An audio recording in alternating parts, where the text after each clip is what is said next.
Listo, chicos. Entonces, la guía número 2 nos habla de la materia, de sus propiedades, sus clases, transformaciones. Y eso es lo que vamos a trabajar. Entonces, comenzamos diciendo que la materia es todo lo que nos rodea, es todo aquello que tiene masa y ocupa un lugar en el espacio. Y toda la vida nos han dicho la misma definición, toda la vida. Su pantalla está parpadeando, se me está dañando el celular. Está parpadeando la pantalla, muchachos. Es que me escribe Soto que le está parpadeando. No, a mí no. A mí No, tampoco, Gabo. Sotico, entonces de pronto pues el celular o quién sabe, ¿no? Pero Bueno, profe, gracias. listo, Chin. Dice, la química es la ciencia que estudia la materia y sus propiedades, su constitución cualitativa y cuantitativa, los cambios que experimenta, así como las variaciones de energía que acompañan a las transformaciones que intervienen. El diagrama muestra algunas de las propiedades generales. A ver, chicos, esto es importante que nosotros, ya estando en grado 10º, a puertas de empezar un grado 11 y presentar unas pruebas, a ver, son cosas que ya no se nos pueden olvidar. ¿Y por qué no se nos pueden olvidar? Porque las pruebas, a ver, ya nos empiezan a hacer preguntas con todo lo que nosotros estamos trabajando acá. No es lo mismo en química hablar de algo cualitativo con respecto a algo cuantitativo. Son dos términos, son dos conceptos totalmente diferentes, pero que pueden estar un poco relacionados al describir características o conceptos de algún cuerpo. Esto tiene que quedar totalmente claro. Ahora, cuando yo hablo de materia, y ya se los dije en la definición, que la materia es todo lo que nos rodea y ocupa un lugar en el espacio, ¿sí? Es bueno que lo tengamos en cuenta. Todo lo que yo veo a nuestro alrededor está estrechamente relacionado con la materia. Y si está relacionado con la materia, está relacionado con los átomos. Y si está relacionado con los átomos es porque hay conceptos de química en su medio en el que se encuentra, ¿sí? Nada más partamos del aire, el aire no se ve, en muchas ocasiones el aire ni se percibe, pero el aire lo necesitamos. Y todos sabemos que el aire es una composición de gases. Dentro de ellos está el oxígeno, que es el que nosotros respiramos, ¿sí? Y si nosotros respiramos oxígeno, cuando llega a los pulmones lo que hacen es devolver este aire, pero ya en forma de dióxido de carbono. Entonces miren que ya hay elementos químicos que están interviniendo. Si ustedes miran la pantalla de su celular, los que están en el celular, los que miran la pantalla del computador o lo de la tablet, todo ese plástico, ¿sí? Todos esos son polímeros que contienen químicos, carbonos, hidrógenos y otros elementos. Entonces, si nos ponemos a mirar muchas de las cosas que nos rodean, sí es química, por eso es tan importante. ¿Qué hay que Profe, una tener? pregunta. Dígame, David. ¿Qué hacen los pulmones para hacer el dióxido de carbono? Porque pues no sé si fue en la guía suya o en otra guía que aparecía que el dióxido de carbono se formaba con oxígeno cuando como que el carbón le llega oxígeno o algo así. Y pues A ver, cómo se generan nuestros pulmones. sencillo, David. Yo le voy a rayar por acá porque esa pregunta es importantísima. Resulta que nosotros como seres humanos consumimos alimentos, ¿cierto? Y dentro de los alimentos se encuentra una molécula que estoy rayando acá, primero que están viendo, C6H12O6, ¿cierto? Esta molécula que aparece acá es la molécula de la glucosa, ¿cierto? La glucosa es un azúcar que viene en la mayoría de los alimentos y es la que permite la entrega de toda la energía que nosotros necesitamos. Entonces, la glucosa, cuando hay un fenómeno de oxidación, es decir, cuando le estamos agregando oxígeno, pasa por un proceso que se va a llamar glucólisis. Eso creo que nos lo explicaba en octavo, creo. En noveno. Que, por ejemplo, si uno dejaba una manzana mordida y le entraba oxígeno, que ahí es cuando se empieza a poner negra. Pudre. Exactamente. Entonces, ¿qué pasa, David? Cuando nosotros nos está entrando al cuerpo oxígeno, la glucosa se descompone en dióxido de carbono, que es el gas que liberamos, en agua, que ya sabemos que es H2O, y también en energía. Normalmente se representa la E con una flecha hacia arriba, ¿cierto? Entonces, aquí, por la descomposición de la glucosa, es que se obtienen estos componentes. Obviamente, esto se tiene que balancear. Entonces, yo balanceo por acá, espera, 6 carbonos. Aquí pongo 6 hidrógenos, 6 por 2, 12. Aquí tengo que poner 9. Esto se los explico si Dios quiere y ojalá, muchachos, ya estemos en el colegio cuando les empiece a explicar reacciones químicas y balanceo. 6 por 2, 12, 18. Hasta aquí ya 9. Ojalá, porque eso es importantísimo. Entonces, mire, David, es acá. Se descompone la glucosa en todos los procesos de oxidación, obviamente a nuestro cuerpo, el cuerpo de los organismos entra mucho oxígeno, se descompone. Cuando se descompone una parte en CO2, que es el dióxido de carbono, otra parte en agua, y obviamente hay una liberación de energía. Una parte de la energía es liberada para que nosotros como individuos podamos realizar todas nuestras acciones y nuestras funciones, practicar ejercicios, qué sé yo, caminar, bueno, en fin, hay una parte de energía que se va quemando y la otra parte de energía se almacena en las células dentro de la mitocondria, que es el organelo celular encargado de la respiración celular y el almacenamiento de energía. No sé si le quedó clara la... Ya, sí, sí.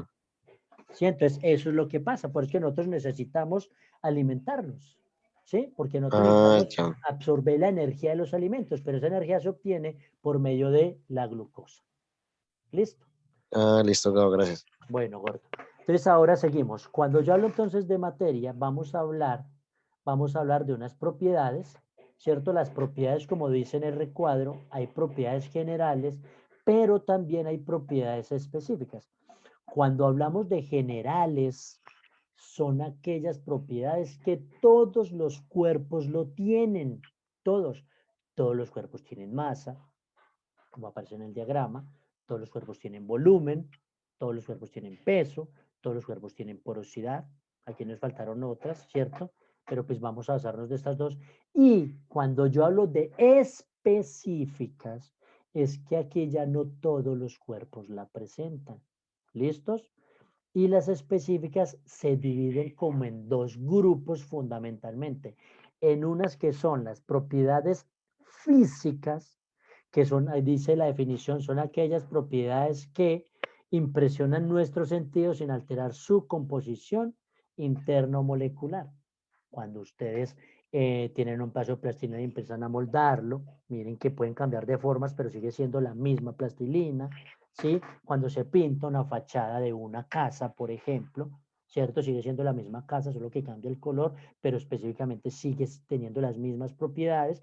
Yo también lo digo cuando las chicas se maquillan, ¿sí? Una mujer cuando se aplica maquillaje sigue siendo la misma mujer, ¿cierto? Entonces miren que las propiedades como tal no varían y no se alteran. Pero hay unas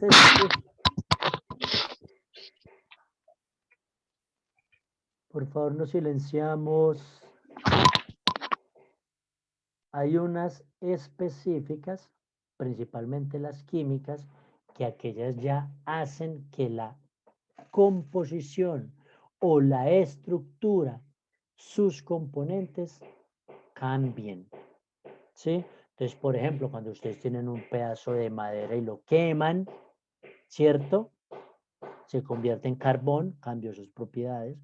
Cuando prenden una hoja de papel, cuando prenden un fósforo, ¿sí ven? Entonces a ellas esas propiedades intervienen en la naturaleza de la sustancia y hacen que éstas cambien. Lo mismo aquí, lo acabamos de decir con la glucosa, ¿cierto?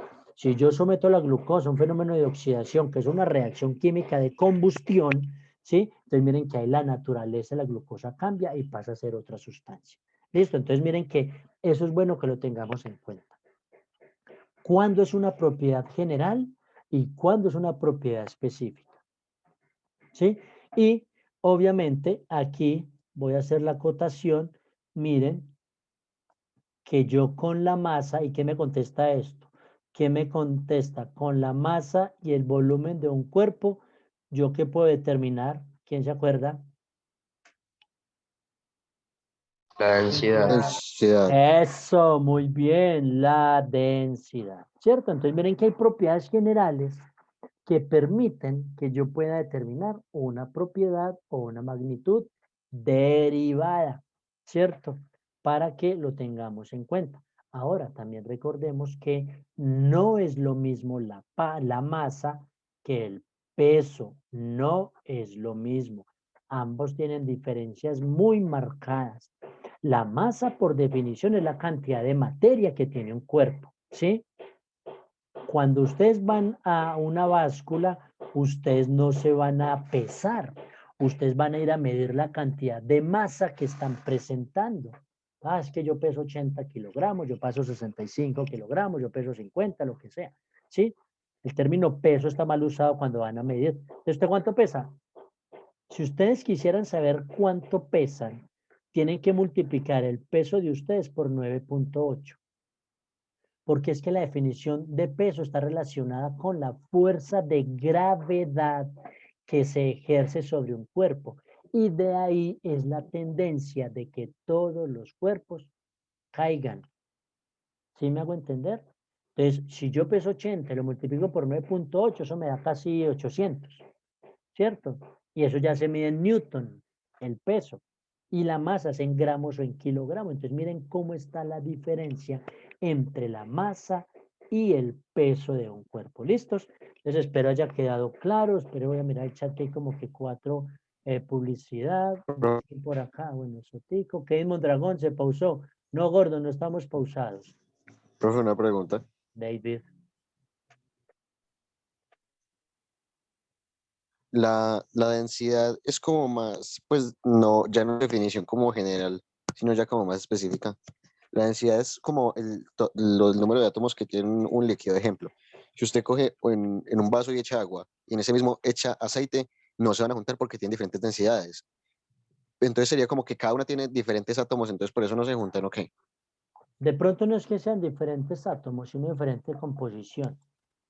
¿Sí? Pero es claro, hay cuerpos que no se mezclan por sus densidades, y si ya hablamos del agua y el aceite, por ejemplo, ¿sí? Por ejemplo, la densidad, mire que es una magnitud derivada, pero la densidad también es una propiedad específica de algunos cuerpos, ¿cierto?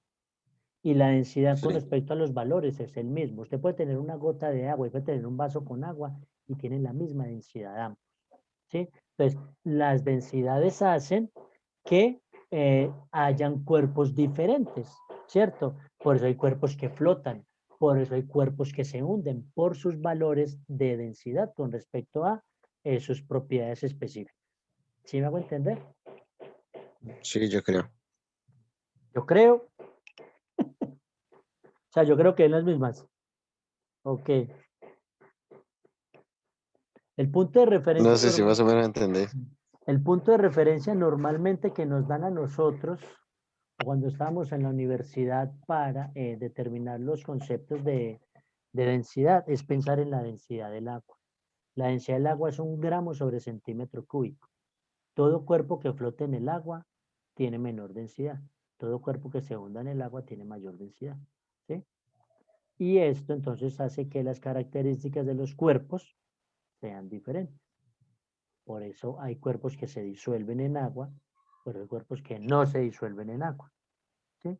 Que eran los términos, creo que lo tocaba con usted, lo de miscibles, inmiscibles, polares y apolares, que se disuelven, no se lo voy a dar con 11.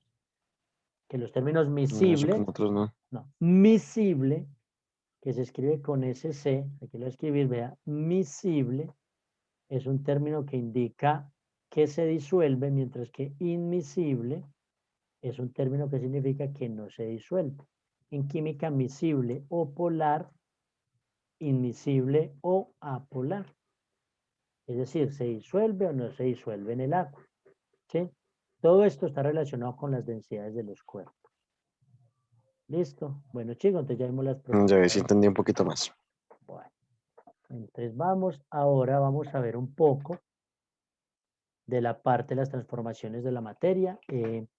Ya todos sabemos que normalmente la materia se encuentra en 3 estados basales o fundamentales, aunque hay que aclarar que ya existe un cuarto estado, que ya todos saben qué es el plasma, ¿cierto? Y el plasma es una sustancia que se encuentra a temperaturas elevadas, muy cercanas a la temperatura del Sol, como por encima de los 10.000 grados centígrados. Pero entonces acá, cuando yo hablo de transformaciones de la materia, yo me voy a centrar, oigamos muy bien, en el sólido, en el líquido y en el gaseoso. Gabo, ahí sí, esto ya es como por último, ya como para no estar jodiendo tanto. Mira que no me acuerdo porque en estos días estaba investigando y ahí dice que 5 estados de la materia en vez de 4. Sí, David, por ahí se establece, es que yo no recuerdo bien el nombre, es el Es que quinto estado, el pero por ahí se compuesto, está, el quinto es el compuesto, pero eso es, el quinto, lo llaman el quinto estado, porque todavía no han podido definir bien propiedades, características, y no se ha llegado como a una definición como tal. pero es que ¿Sí solo me entiende? Por eso por ahora se toca. pero es que solo hay una máquina que es capaz de hacer eso en el mundo, solo una. Y eso que ni siquiera Por está eso no hay perfeccionada. mucho. Exactamente. Cuando ya se sepa bien de sus características, de sus propiedades, de sus componentes, de sus características, entonces ya podemos empezar a mencionarlo y hablar de este quinto estado. Miren que, por ejemplo, ya se habla del cuarto estado de la materia, que es el plasma. Miren que ya siguen hablando de un quinto estado. Y ¿Sí? esos estados Entonces, tan a medida bacanos, que se vayan haciendo es como, estos tipos de descubrimientos, ya vamos a poder hablar con mayor rigor de cada uno de ellos. Pero sí, David, ese aporte es importantísimo. Lo que yo todavía no lo toco, pues porque todavía ni siquiera recuerdo el nombre de este estado. Bueno, chicos, entonces las transformaciones físicas, oigan muy bien. Una transformación física, perdón, es un cambio físico, ¿sí? Y eso hay que tenerlo claro. Y de una vez tener clara la diferencia entre un cambio físico con respecto al cambio químico, porque no es lo mismo, y ya mencionamos unos ejemplitos anteriormente. Las transformaciones físicas son aquellas transformaciones o cambios que no afectan la composición de la materia. Ya se los dije. En los cambios físicos no se forman nuevas sustancias, se dan cambios físicos cuando ocurren fenómenos como los siguientes. El aroma de un perfume se esparce por una habitación, por ejemplo, al abrir el frasco que lo contiene. También, al añadir azúcar al agua, ¿sí? Miren que ahí hay un cambio físico. El azúcar se disuelve en ella. También son cambios físicos los cambios de estado, porque no se altera la composición o naturaleza de la sustancia, que es la figura que vemos aquí a la derecha. Los cambios de estado dependen de las variaciones en las fuerzas de cohesión, repulsión y de repulsión entre las partículas. Cuando se modifica la presión o la temperatura, la materia pasa a otro estado. Chicos, los componentes de una sustancia en estado sólido obviamente pueden cambiar si están en estado líquido o están en estado gaseoso. Es decir, las atracciones entre sus componentes puede cambiar, ¿sí? Y si hay atracciones fuertes y rígidas, estamos hablando de un sólido. Si las atracciones no son tan fuertes y por lo tanto son maleables, estamos hablando de un líquido. Y si no hay atracciones, si se ve como en el aire componentes, es porque se encuentra en estado gaseoso. De acuerdo a estos 3 estados de la materia en los que se encuentran los cuerpos en su mayoría, pueden haber transformaciones. Entonces, la primera transformación que nosotros vamos a mencionar es la fusión, ¿sí? La fusión, aquí la voy a poner en chulito. La fusión es la transformación que se presenta cuando un cuerpo en estado sólido se convierte o pasa a estado líquido. ¿Listos? Es la fusión, es la transformación de sólido a líquido. Ahora, pensemos un ejemplo rápido, cuando se derrite el hielo, ¿sí? Pasa. Ahora, la segunda transformación de la que vamos a hablar es de la vaporización, que también se llama ebullición y se da o se presenta cuando un líquido o una sustancia que está en estado líquido se convierte a estado gaseoso. ¿Sí? Esa es la segunda transformación. Ahora, si yo voy a hablar de la tercera transformación, se llama condensación. Y esta se presenta cuando un cuerpo en estado gaseoso se convierte a estado líquido. Entonces, aquí un ejemplo, pues la lluvia. ¿Sí? Las nubes, todos saben que las nubes se encuentran en estado gaseoso o es agua gaseosa que cuando se condensan o se acumulan se transforman en líquido y eso es lo que se convierte en lluvia. Y es nuestra tercera transformación. La cuarta transformación es la solidificación y es aquella transformación que se da cuando un cuerpo en estado líquido se convierte en estado sólido. Pasa cuando están trabajando con vidrio, por ejemplo, cuando se Cuando uno pone trabaja a con... congelar agua y se congela y se vuelve hielo. Exactamente, Harold, muy bien, cuando se congela el agua, cuando se pone a enfriar un metal que estaba líquido, todos saben que los metales se funden a cierta temperatura, pero cuando disminuye la temperatura, este líquido se convierte en sólido y convierte en metales, o lo que pasa con la lava volcánica también. El enfriamiento de la lava volcánica es lo que origina las famosísimas rocas, ¿cierto? Hasta ahí espero que vayamos muy bien. También vamos a encontrar unos cambios bruscos, muy bruscos, que ojalá no me dejen olvidar y cuando estemos en el colegio hagamos un ejemplo que ya tengo allá. Hay transformaciones directas desde un sólido a un gas sin pasar por el líquido. Patiño, profe, ¿cómo así? Bueno, si hablo de Jaro, lo de Alejandro, es la misma cosa. Yo Patiño, para que sean que ustedes les confundo la voz. Existen cambios que son progresivos y cambios que son regresivos. Estos cambios progresivos y regresivos, ambos, se van a llamar sublimaciones. Sino que nosotros vamos a encontrar sublimaciones progresivas y vamos a encontrar sublimaciones regresivas. Cuando estemos en el colegio, yo siempre les hago un ejemplo a los muchachos de una sublimación. Nosotros ya tenemos un reactivo que es el flúor. Y el flúor viene como en balincitos chiquiticos. Son bolitas muy pequeñas. Yo coloco 2 flúor y eso está en estado sólido. Yo pongo 2 flúor en una cuchara y pongo la cuchara a calentamiento. Ese flúor que está en estado sólido inmediatamente pasa en estado gaseoso y tiene una coloración como una coloración morada más o menos, ¿sí?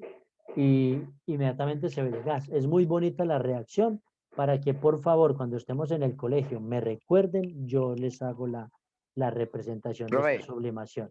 ¿Qué gordo? una pregunta, ¿usted en el colegio tiene mercurio? Sí,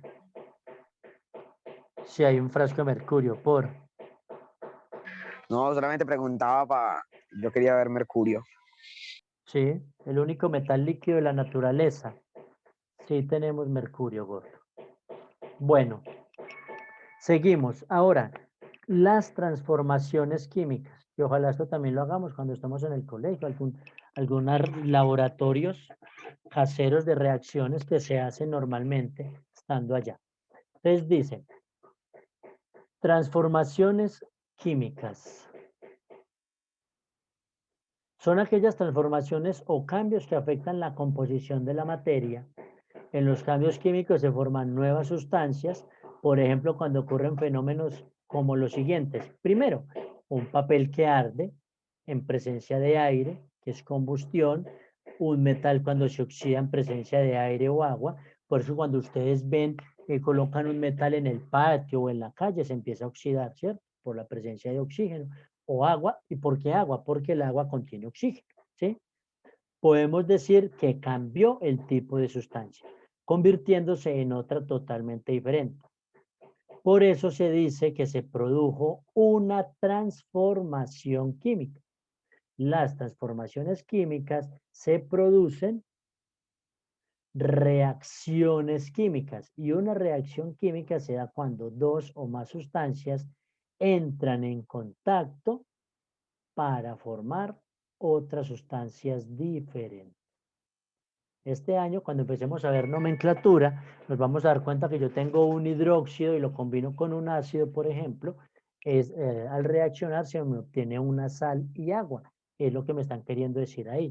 Un cambio químico normalmente me genera sustancias diferentes, ¿sí?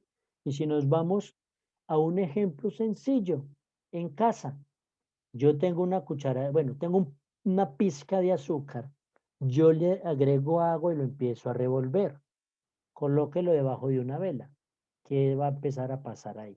¿Sí? Esos son cambios químicos.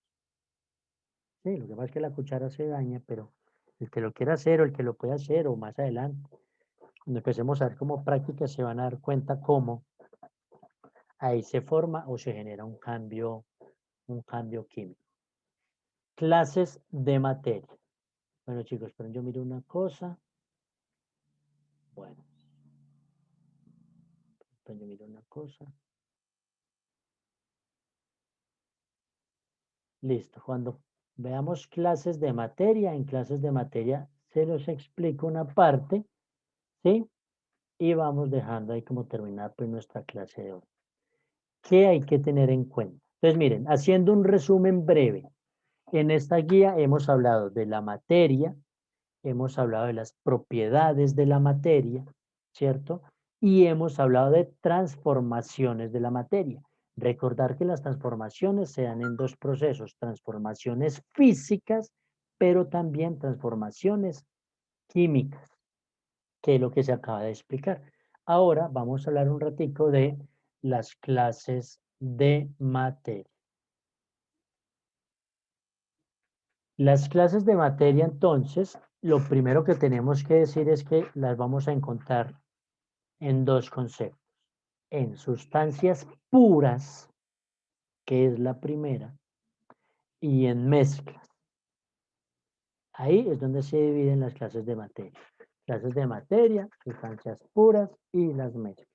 Cuando yo hablo de sustancias puras, ¿sí? ¿Por qué se llaman puras? Porque están compuestas por un solo tipo de materia. Presentan una composición fija y se pueden caracterizar por una serie de propiedades específicas. Por ejemplo, al analizar una muestra pura de sal, siempre encontramos los mismos valores para las propiedades tales como solubilidad, ahí está la solubilidad, 36 gramos por cada 100 centímetros cúbicos de agua a 20 grados centígrados. ¿Qué me dice esto? Que yo tengo 36 gramos de agua y tengo 100 centímetros cúbicos de, tengo 36 gramos de sal, tengo 100 centímetros cúbicos de agua o 100 mililitros a 20 grados centígrados, esta sal se disuelve en esta agua. ¿Listo? La densidad de la sal siempre va a ser la misma, 2.16 gramos sobre centímetro cúbico, y su punto de fusión es entre los 801 grados Celsius. Ya hemos visto qué significa fusión para que ustedes vayan haciendo la relación de los términos que yo utilizo acá con los términos que ya hemos hablado.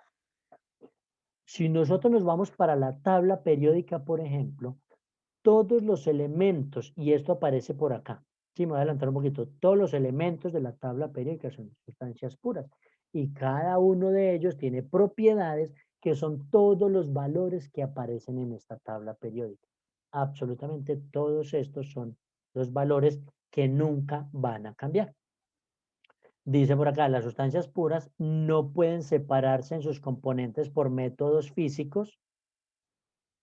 Según la composición química, las sustancias puras se clasifican en sustancias simples o elementos químicos y sustancias compuestas o compuestos químicos.